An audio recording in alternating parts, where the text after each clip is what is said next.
ಇವತ್ತಿನ ನಾಷ್ಟಾಕ್ಕೆ ರೀ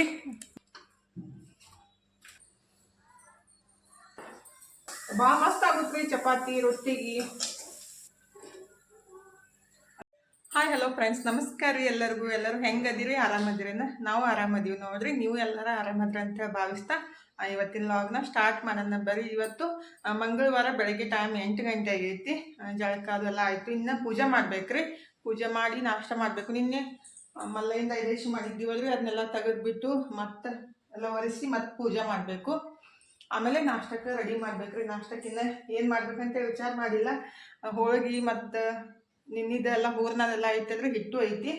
ಬೇಕಂದ್ರೆ ಹೋಳ್ಗೆ ಮಾಡಿಕೊಡ್ತೀನಿ. ಹೋಳ್ಗೆ ಅಲ್ಲಂದ್ರೆ ರಾಗಿ ದೋಸೆ ಮಾಡ್ತೀನಿ ಅಂದಿನಿ. ಏನಂತಾರೆ ಕೇಳಬೇಕು. ಮಾಡಂದ್ರೆ ರಾಗಿ ದೋಸೆ ಮಾಡ್ತೀನಿ, ಇಲ್ಲಾಂದ್ರೆ ಚಪಾತಿ ಪಲ್ಯ ಸೇಮ್ ಡೈಲಿ ಏನು ಮಾಡ್ತೀನಿ ಅಂದ್ರೆ ಅದನ್ನೇ ಮಾಡೋದು. ಫಸ್ಟ್ ಏನೈತಿಲ್ಲ ಪೂಜೆ ಎಲ್ಲ ತೆಗೆದು ತೆಗೆದು ಪೂಜೆ ಮಾಡಬೇಕು. ಇವತ್ತಿನ ನಾಷ್ಟಕ್ಕೆ ರೀ ಗಿರ್ಮಿಟ್ಟು ಅಂದರೆ ಚುಮ್ಮರಿ ಮಾಡಿಬಿಟ್ಟು ಅದಕ್ಕೆ ಉಳ್ಳಾಗಡ್ಡಿ ಟೊಮೆಟೊ ಕೊತ್ತಂಬರಿ ನಿಂಬೆಹಣ್ಣೆಲ್ಲ ಹಾಕಿಬಿಟ್ಟು ಇವತ್ತಿನ ನಾಷ್ಟ ಇದನ್ನ ನೋಡಿರಿ. ರಾಗಿ ದೋಸೆ ಮಾಡ್ಬೇಕಂದೆ ಎಲ್ಲರೂ ಬೇಡ ಅಂತಂದರು, ಅದಕ್ಕಂತೇಳಿ ಈ ರೀತಿ ಮಾಡ್ಕೊಂಡು ತಿನ್ನೋದು. ಈಗ ಟೈಮ್ 4 ಗಂಟೆ ಆಗೈತೆ ನೋಡ್ರಿ. ಇನ್ನು ಕೆಲಸ ಸ್ಟಾರ್ಟ್. ಬೆಳಗ್ಗೆಯಿಂದ ಸ್ವಲ್ಪ ಜಾಸ್ತಿ ಕೆಲಸನೇ ಇದ್ದಿತ್ತಿಲ್ಲ, ಫುಲ್ ರೆಸ್ಟನೇ ಆಗೈತಿ. ಬೆಳಗ್ಗೆ ಇಷ್ಟು ಗಿರ್ಮಿಟ್ ಮಾಡಿ ಕೊಟ್ಟಿದ್ದೆ ರೀ. ಆಮೇಲೆ ಅರ್ಬಿ ತೊಳೋದು ಮತ್ತು ಏನೈತಲ್ಲ ಅನ್ನ ಮತ್ತು ಹೋಳ್ಗೆ ಅಷ್ಟ ಮಾಡಿದ್ದು. ನಿನ್ನೆ ಹೂರ್ಣ ಮತ್ತು ಹಿಟ್ಟು ರೆಡಿ ಇತ್ತಲ್ರಿ, ಹೋಳ್ಗೆ ಮತ್ತು ಅನ್ನ ಮಾಡಿದ್ದೆ. ಸಾಂಬಾರು ನಿನ್ನೆ ಇತ್ತು, ಅಂದರೆ ಕಟ್ಟಿನ ಸಾರು ಅಂತೀವಿ ನಾವು, ಹೋಳ್ಗೆ ಸಾರು ಅಂತ ಒಬ್ಬರು ಅಂತಾರಲ್ಲ, ಅದು ಸಾಂಬಾರು ಇತ್ತು. ಮತ್ತು ಅನ್ನ ಮಾಡ್ಕೊಂಡ್ಬಿಟ್ಟು ಹೋಳ್ಗೆ ಮಾಡಿದ್ದೆ. ಮಧ್ಯಾಹ್ನ ಊಟ ಆದ್ಮೇಲೆ ಫುಲ್ ರೆಸ್ಟ್ ಆಗೈತಿ. ಅದು ಜಾಸ್ತಿ ಕೆಲಸ ಇದ್ದಿತ್ತಿಲ್ಲ ಅಂದ್ರೆ ಫುಲ್ ಸುಸ್ತು ಅನ್ಸುತ್ತೆ ಮನುಷ್ಯಾಗ. ಕೆಲಸ ಇತ್ತಂದ್ರೆ ಹಂಗೆ ಆ್ಯಕ್ಟಿವ್ ಆಗಿರ್ತೈತಿ. ಅದಕ್ಕೆ ಸುಮ್ಮನೆ ಕೊಡಕ್ಕೆ ಹೋಗಬಾರ್ದು. ಅದಕ್ಕೆ ಏನಾರ ಕೆಲಸ ಮಾಡ್ಬೇಕಂತೇಳಿ ಮತ್ತೆ ಅಡುಗೆ ಮನೆಗೆ ಬಂದಿದ್ದೀನಿ. ಇಷ್ಟು ತನಕ ಮೊಬೈಲ್ ನೋಡಿ ನೋಡಿ ಸಾಕಾಯಿತು. ಯಾಕಂದ್ರೆ ಮೊಬೈಲ್ ಜಾಸ್ತಿ ನೋಡಿಬಿಟ್ರೆ ನನಗೆ ತಲೆನೋವು ಬರ್ತೈತಿ. ಹಿಂಗಾಗಿ ತಲೆನೋವು ಸಾಕು ಸ್ಟಾರ್ಟ್ ಆಗೈತಿ. ಮೊಬೈಲ್ ಒಂದು 2 ತಾಸಿಂದ ಮೊಬೈಲೇ ನೋಡಿದ್ದೀನಿ. ಮೊಬೈಲ್ ನೋಡಿ ಸಾಕಾಯ್ತಾ. ಈಗ ಅಡುಗೆ ಮನೆಗೆ ಬಂದುಬಿಟ್ಟು ಅಕ್ಕಿ ನೆನ್ಸಕ್ಕೆ ಹಾಕಿದ್ರಿ. ನಾಳೆ ಇಡ್ಲಿ ಮಾಡ್ಬೇಕಂತೇಳಿ ಇಡ್ಲಿ ಮಾಡಕ್ಕೆ ನಾನೇನು ಉದ್ದಿನ ಬ್ಯಾಳಿ ಮತ್ತು ಸ್ವಲ್ಪ ಸಾಬುದಾನಿ ಮೆಂತ್ಯ ಹಾಕ್ತೀನಿ ಅಕ್ಕಿಗ್ರಿ. ಅದು ರುಬ್ಬ ಮುಂದಾಗ ಅವಲಕ್ಕಿ ಅಥವಾ ಅನ್ನನ ಹಾಕಿಬಿಟ್ಟು ರುಬ್ಕೊತೀನಿ. ಕೊಬ್ಬರಿ ನಿನ್ನೆ ದೇವ್ರಿಗೆ ಹೊಡೆದಿದ್ರೆ ಹಾಗೆ ಇಟ್ಬಿಟ್ರೆ ವೇಸ್ಟ್ ಆಗ್ಬಿಡ್ತೈತೆ ಅಂತೇಳಿ ನಾನು ಎಲ್ಲ ಸ್ವಲ್ಪ ಕಟ್ ಮಾಡಿ ಅಥವಾ ಹೆರಚ್ಬಿಟ್ಟು ಫ್ರಿಜ್ ಒಳಗೆ ಇಟ್ಕೊತಿದ್ರೆ ಅದು ಐಸ್ ಏನಾಗ್ತೈತಿಲ್ಲ ಫ್ರಿಜ್ ಒಳಗೆ, ಅಲ್ಲಿ ಇಟ್ಕೊಂಡ್ಬಿಟ್ರೆ ನಾವು 15 ದಿವಸ ಗಟ್ಲೆನೇ ಯೂಸ್ ಮಾಡ್ಕೋಬಹುದು. ಹಂಗೆ ಇಟ್ಬಿಟ್ರೆ ಹಾಳಾಕೈತಲ್ರಿ. ಅದಕ್ಕೆ ಈಗ ಸ್ವಲ್ಪ ತೊಳ್ಕೊಂಡ್ಬಿಟ್ಟು ಕಟ್ ಮಾಡ್ಕೊತೀನಲ್ಲ, ಅಂದ್ರೆ ತಗೊಂತಿದ್ರಿ ಪಟ್ಟಿ ಒಳಗಿಂದೆಲ್ಲ ತಗೊಂಡ್ಬಿಟ್ಟು, ಇಲ್ಲಾಂದ್ರೆ ಸ್ವಲ್ಪ ತುರುಗ್ಬಿಟ್ಟಾದ್ರೆ ಇಟ್ಕೊತೀನಿ. ನನಗೆ ಯಾವ್ದು ಈಜಿ ಆಗ್ತೈತಿಲ್ಲ ಆ ರೀತಿ ಮಾಡ್ತೀನಿ. ಅದಕ್ಕಂತ ಸುಮ್ ಕುಂತ ಟೈಮ್ ವೇಸ್ಟ್ ಮಾಡೋ ಬದಲಿ ಈಗ ಇದನ್ನ ಕೆಲಸ ಮಾಡಕ್ಕೆ ಸ್ಟಾರ್ಟ್ ಮಾಡಿದ್ದೀನಿ ನೋಡ್ರಿ. ಇನ್ನು ಇದನ್ನೆಲ್ಲ ಮಾಡಿಬಿಟ್ಟು ಸ್ವಲ್ಪ ಬಾಂಡೆ ಅದಾವು. ಬಾಂಡೆನೂ ಜಾಸ್ತಿ ಇಲ್ಲ. ಅಡುಗೆ ಜಾಸ್ತಿ ಮಾಡ್ಲಿಕ್ಕಂದ್ರೆ ಬಾಂಡೆನೂ ಜಾಸ್ತಿ ಆಗಂಗಿಲ್ಲಲ್ರಿ. ಅದಕ್ಕೆ ಬಾಂಡೆನೂ ಸ್ವಲ್ಪ ಇದಾವೆ. ಬಾಂಡೆ ತೊಗೊಳ್ಬಿಟ್ಟು ಅಷ್ಟು ತನಕ 5 ಆಗತೈತಿ ಟೈಮ್. ಮುಖ ತಗೊಂಡು ದೇವ್ರ ಮುಂದೆ ದೀಪ ಹಚ್ಚಕ್ಕೆ ಬರ್ತೈತಿ. ಮತ್ತು ಸಂಜೆಗೆ ಅಡುಗೆ ಮಾಡಬೇಕು. ಇವತ್ತು ಕಡ್ಲಿಬೇಳೆದ ಪಲ್ಯ ಮಾಡ್ತಿದ್ರು. ಕಾಯಿಪಲ್ಯ ಎಲ್ಲ ಖಾಲಿ ಆಗೈತಿ. ಇವತ್ತು ನಾನು ನಿನ್ನೆ ಮಾಡಿದ್ದರೆ ಭಾಳ ಮಸ್ತ್ ಆಗಿತ್ತು ಅದು. ಇವತ್ತು ಆ ರೆಸಿಪಿನ ಶೇರ್ ಮಾಡ್ಕೊತೀನಿ. ಇಷ್ಟ ಆಗಿದ್ರೆ ಲೈಕ್ ಮಾಡಿರಿ. ನಮ್ಮ ವಿಡಿಯೋ ಇಷ್ಟ ಆಗ್ತಿದ್ರೆ. ಮತ್ತು ಕೊಬ್ಬರಿ ವೇಸ್ಟ್ ಮಾಡೋ ಬದಲು ಈ ರೀತಿ ಸ್ಟೋರ್ ಮಾಡ್ಕೋಬಹುದು. ನಾನು ಯಾವಾಗಲೂ ಹಂಗೆ ಮಾಡೋದ್ರಿ. ಫಸ್ಟಿಗೆ ಎಲ್ಲ ತಗೊಂಡ್ಬಿಡ್ಬೇಕು.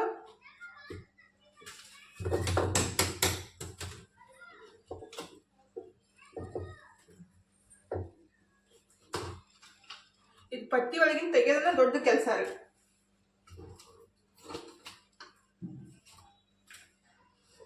ಈಗೆಲ್ಲ ತೆಗೆದೇ ಇಟ್ಟಿದ್ದೀನಿ. ಸ್ವಲ್ಪ ತೊಳ್ಕೊಂಡ್ಬಿಟ್ಟು ಕಟ್ ಮಾಡ್ಕೊತೀನಿ. ನಾನು ಕಟ್ ಮಾಡಿ ಮಿಕ್ಸರ್ಗೆ ಹಾಕಿ ಪುಡಿ ಮಾಡ್ಕೊತೀನಿ. ಫಸ್ಟ್ ತೋಳಿನ ಕರೆ ರೀ, ಆದರೂ ತೆಗೆಯಂದಾಗ ಎಲ್ಲ ಸ್ವಲ್ಪ ಕಪ್ ಆಗಿರ್ತಿದ್ಲ, ಅದಕ್ಕಂತ ತೊಳ್ಕೊಳ್ಳೋದು.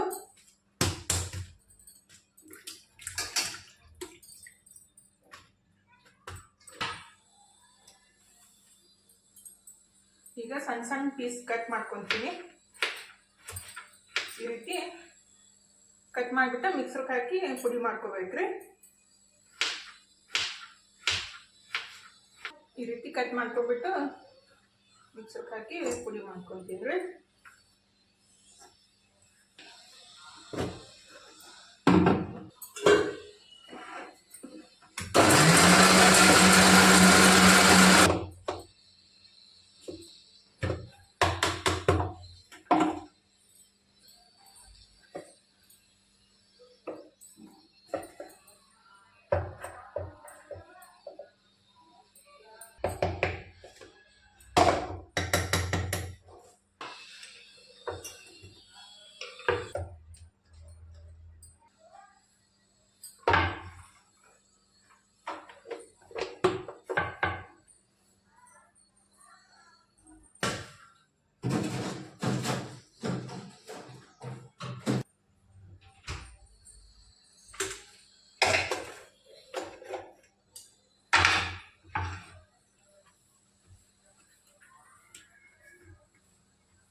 ಈಗ ಬಾಂಡೆ ಹಿಂಗೆ ಎಲ್ಲ ತೊಳೆದೈತ್ರಿ. ಸಂಜೆಗೆ ಕಡ್ಲಿಬೇಳೆ ಪಲ್ಯ ಮಾಡಬೇಕಲ್ಲ, ಅದಕ್ಕಂತ ಈಗ ನೆನ್ಸಕ್ಕೆ ಇಟ್ಬಿಡ್ತೀನಿ. ಟೈಮ್ 5 ಗಂಟೆ ಆಗಿತ್ತಲ್ಲ, 6-7 ಗಂಟೆ ತನಕ ಒಂದು 2 ತಾಸಾದರೂ ನೆನಿಬೇಕು. ಜಲ್ದಿ ನೆನಿಬೇಕಂದ್ರೆ ಒಂದು ಸ್ವಲ್ಪ ಬಿಸಿ ಮಾಡ್ಕೊಂಡೆ ನೆನ್ಸಕ್ಕೆ ಹಾಕ್ಬೇಕ್ರಿ. ಅಂತೂ ಈಗ ನೆನಪಾಗೈತಿಲ್ಲ, ಬಿಸಿ ಏನು ಮಾಡಕ್ಕೆ ಹೋಗಲ್ಲ ನೀರು, ಹಂಗೆ ನೆನ್ಸಕ್ಕೆ ಹಾಕ್ತೀನಿ. ಒಂದು ದೊಡ್ಡ ಬಟ್ಲಷ್ಟು ಕಡ್ಲಿಬೇಳೆನ ಒಂದು ಸ್ವಲ್ಪ ತೊಳ್ಕೊಂಡ್ಬಿಟ್ಟು 1-2 ತಾಸು ನೆನ್ಸ್ಕೊಂತೀನಿ. ಇನ್ನು ಟೈಮ್ ಐತಲ್ರಿ ಸಂಜೆ ತನಕ, ಅದಕ್ಕಂತೇಳಿ ಈಗ ನೆನಪಾಯ್ತಾ ನೆನ್ಸಕ್ಕೆ ಹಾಕಿಡ್ಬೇಕಂತ ನೆನ್ಸಕ್ಕೆ ಹಾಕಕತ್ತಿದ್ದೀನಿ.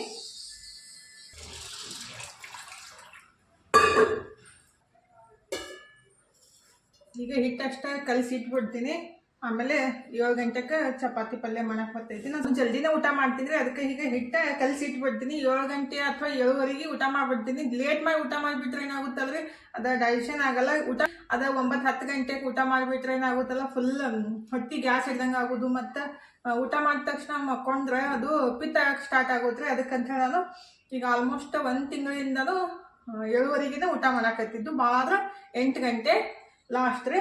8 ಗಂಟೆ ಮೇಲೆ ಊಟ ಮಾಡಕ್ಕೆ ಹೋಗಂಗಿಲ್ಲ.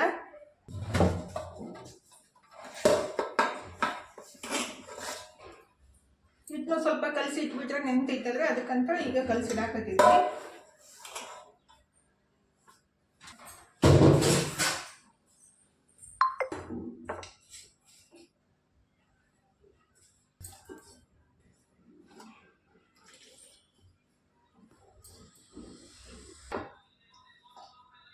ಡ್ಯಾರಿ ಟೈಮ 7 ಗಂಟೆ ಆಗೈತಿ. ಈಗ ಪಲ್ಯ ಮಾಡ್ತೀನಿ. ಕಡ್ಲಿಬೇಳೆ ಪಲ್ಯ ಮಾಡ್ತೀನಿ ಅಂತ ಹೇಳಿದ್ರೆ ನೆನ್ಸಿಟ್ಟಿದ್ದಿಲ್ಲ. ಫಸ್ಟಿಗೆ ಏನಿಲ್ಲ, ಈ ಕಡ್ಲಿಬೇಳೆ ನೆನ್ಸಿದ್ದನ್ನ ನೀರನ್ನು ತಕೊಂಡ್ಬಿಡ್ಬೇಕು. ಕಡ್ಲಿಬೇಳೆ ಒಳಗಿಂದ ನೀರು ತಕೊಂಡ್ಬಿಟ್ಟು ರುಬ್ಕೋಬೇಕ್ರಿ. ಕಡ್ಲಿಬೇಳೆ ಹಾಕಿದೀನಿ. ಮತ್ತು ಒಂದು 4 ಮೆಣಸಿನ್ಕಾಯಿ, ನೀವು ಖಾರಕ್ಕೆ ಎಷ್ಟು ಬೇಕಲ್ಲ ಅಷ್ಟು ಮೆಣಸಿನ್ಕಾಯಿ ಹಾಕ್ಬೋದು. ಹಾಗೆ ಒಂದು 4 ತೊಗೊಂಡಿದ್ದೀನಿ. ಇವು ಭಾಳ ಖಾರದವ್ರಿ, ಸಿಕ್ಕಾಪಟ್ಟೆ ಖಾರದವು. ಮತ್ತು ಸ್ವಲ್ಪ ಕೊತ್ತಂಬರಿ, ಉಳ್ಳಾಗಡ್ಡಿ ಕಟ್ ಮಾಡಿ ಇಟ್ಕೊಂಡಿದ್ದೀವಿ ಪಲ್ಯ ಮಾಡಕ್ಕೆ. ಮತ್ತು ಕರಿಬೇವು ಸ್ವಲ್ಪ ಜಾಸ್ತಿ ಹಾಕ್ತೀನಿ ನಾನು. ಇಷ್ಟು ಹಾಕ್ಬಿಟ್ಟು ಸ್ವಲ್ಪ ತರಿಯಾಗಿ ರುಬ್ಕೋಬೇಕ್ರಿ. ಇದು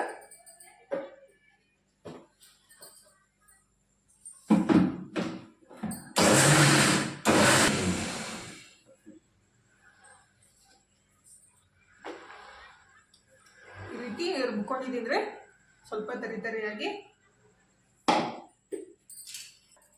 ಈಗ ಸಿಂಪಲ್ ಆಗಿ ಒಗ್ಗರಣೆ ಹಾಕೋದ್ರಿ. ಜಾಸ್ತಿ ಏನು ಇಂಗ್ರೀಡಿಯೆಂಟ್ಸ್ ಏನು ಬೇಕಾಗಿಲ್ಲ. ನಮ್ಮ ಉತ್ತರ ಕರ್ನಾಟಕ ಸೈಡೆಲ್ಲ ಇದೇ ರೀತಿ ಮಾಡ್ತಾರೆ. 2-3 ರೀತಿ ಮಾಡ್ತಾರೆ, ಬಟ್ ಇದು ಸಿಂಪಲ್ ಆಗಿ ಪಟ್ಟಂತ ಮಾಡ್ಕೋಬಹುದು. ಒಂದು ಸ್ವಲ್ಪ 3 ಚಮಚದಷ್ಟು ಎಣ್ಣೆ ಹಾಕಿದ್ದೀನಿ. ಎಣ್ಣೆ ಬಿಸಿ ಆಗೈತೆ ನೋಡ್ರಿ. ಒಂದು ಸ್ವಲ್ಪ ಸಾಸಿವೆ, ಸ್ವಲ್ಪ ಜೀರಿಗೆ, ಮತ್ತು ಒಂದು ಸ್ವಲ್ಪ ಅಜ್ವಾइन ರೀ. ಕಡ್ಲಿಬೇಳೆ ಯೂಸ್ ಮಾಡಿರ್ತೀವಲ್ಲ, ಗ್ಯಾಸ್ಟ್ರಿಕ್ ಆಗಬಾರ್ದಂತೆ ಸ್ವಲ್ಪ ಅಜ್ವಾइन ಹಾಕಿದ್ದೀನಿ. ಇಷ್ಟ ಇದ್ರೆ ಹಾಕ್ಬೋದು, ಇಲ್ಲಾಂದ್ರೆ ಸ್ಕಿಪ್ ಮಾಡ್ಬೋದು. ಕರಿಬೇವು ಸೊಪ್ಪು ಮತ್ತು ಕಟ್ ಮಾಡಿದ್ದಿಟ್ಟು ಉಳ್ಳಾಗಡ್ಡಿ ರೀ.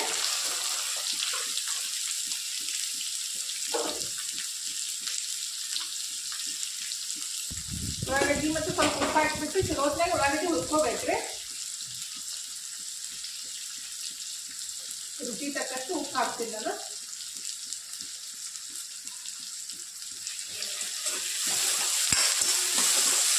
ಸ್ವಲ್ಪ ಮತ್ತೆ ಹೋಗ್ಬಿಟ್ಟು ಹುರ್ಕೊಳ್ಳೋಣ. ಈಗ ಉಳ್ಳಾಗಡ್ಡಿ ಮೆತ್ತಗಾಗ್ಯಾವ ನೋಡ್ರಿ. ಸ್ವಲ್ಪ ಅರಿಶಿನ ಪುಡಿ ಹಾಕ್ತೀನಿ.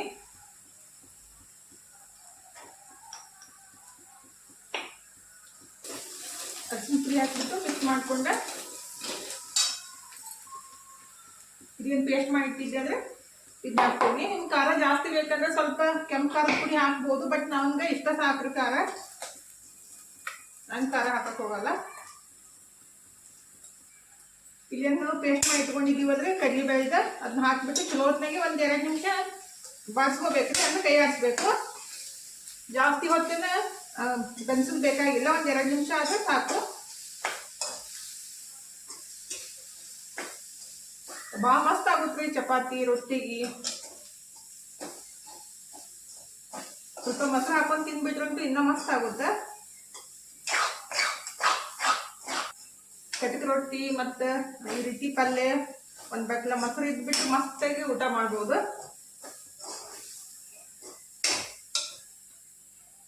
ಅದಾರೆ ಎಷ್ಟು ಮಸ್ತ್ ಆಗತೈತಿ. ಅದೆಲ್ಲ ಬಿಡಿ ಬಿಡಿ ಆಗುತ್ತಾ, ಸ್ವಲ್ಪ ಮಿಕ್ಸ್ ಮಾಡ್ಕೋಬೇಕು. ಅದಾರೆ ಮಸ್ತಾಗೆಲ್ಲ ಬಿಡಿ ಬಿಡಿ ಆಗೈತಿ. ಲಾಸ್ಟಿಗೆ ಬೇಕಂದ್ರೆ ಒಂದು ಸ್ವಲ್ಪ ನಿಂಬೆಹಣ್ಣು ಹಾಕೋಬಹುದು, ಇಲ್ಲ ಹುಣಸೆಹಣ್ಣು ರಸ ಆದ್ರೂ ಹಾಕ್ಬೋದ್ರಿ.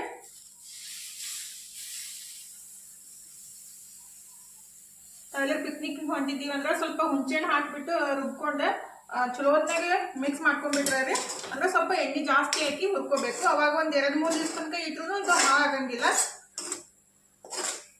ಉಳ್ಳಾಗಡ್ಡಿನ ಸ್ವಲ್ಪ ಚಲೋ ಹೊತ್ನಾಗ ಹುರ್ಕೊಂಡ್ಬಿಟ್ಟು ಮಾಡಬೇಕು ಪಿಕ್ನಿಕ್ಕಿಗೆ ಕಟ್ಕೊಂಡು ಹೋಗೋದಾದ್ರೆ. ಅಂದ್ರೆ ಎಲ್ಲರೂ ಟೂರ್ಗೆ ಹೋಗ್ತಿರ್ತಾರಂದ್ರೆ ಒಂದು 2 ದಿವಸ ತನಕ ನಮ್ಗೆ ತಡಿಬೇಕಪ್ಪ ಪಲ್ಯ ಹಾಳಾಗಬಾರ್ದಂದ್ರೆ ಆ ರೀತಿ ಮಾಡ್ಕೋಬಹುದು.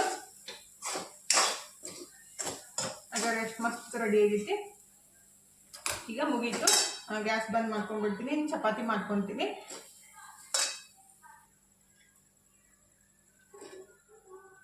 ಹಾಗಾದ್ರೆ ಎಷ್ಟು ಮಸ್ತ್ ಆಗೈತಿ.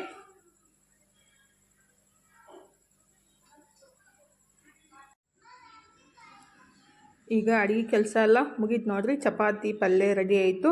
ಆ್ಯಕ್ಚುಲಿ ರಾತ್ರಿ ಮೊಸರು ತಿನ್ನಬಾರ್ದು, ಬಟ್ ಈ ಪಲ್ಯ ಜೊತೆ ಸ್ವಲ್ಪ ಮೊಸರು ಇದ್ರೆ ಇಷ್ಟ ಆಗ್ತೈತೆ ಅಂತ ಸ್ವಲ್ಪ ಹಾಕ್ಕೊಂಡಿದ್ದೀನಿ. ಇವತ್ತಿನ ವಿಡಿಯೋ ಹೆಂಗೆ ಅನ್ನಿಸ್ತಂತ ಕಮೆಂಟ್ ಬಾಕ್ಸ್ ಒಳಗೆ ಹೇಳ್ರಿ. ಇಷ್ಟ ಆಗಿದ್ರೆ ಒಂದು ಲೈಕ್ ಮಾಡಿರಿ, ಮತ್ತು ಇನ್ನೂ ಯಾರೆಲ್ಲ ಸಬ್ಸ್ಕ್ರೈಬ್ ಮಾಡ್ಕೊಂಡಿಲ್ಲಲ್ಲ ಪ್ಲೀಸ್ ಸಬ್ಸ್ಕ್ರೈಬ್ ಮಾಡ್ಕೊಂಡು ನೋಡಿರಿ. ಇಷ್ಟು ತನಕ ವಿಡಿಯೋ ನೋಡಿದ್ದಕ್ಕೆ ತಮ್ಮೆಲ್ಲರಿಗೂ ಹೃದಯದ ತುಂಬ ಧನ್ಯವಾದಗಳು ರೀ. ಥ್ಯಾಂಕ್ ಯು ಫಾರ್ ವಾಚಿಂಗ್ ರೀ. ಬಾಯ್ ರೀ ಎಲ್ಲರಿಗೂ. ನಮಸ್ಕಾರ ರೀ. ಹೋಗಿ ಬರ್ತೀವಿ ರೀ, ಮತ್ತೆ ಸಿಗ್ತೀವಿ ರೀ.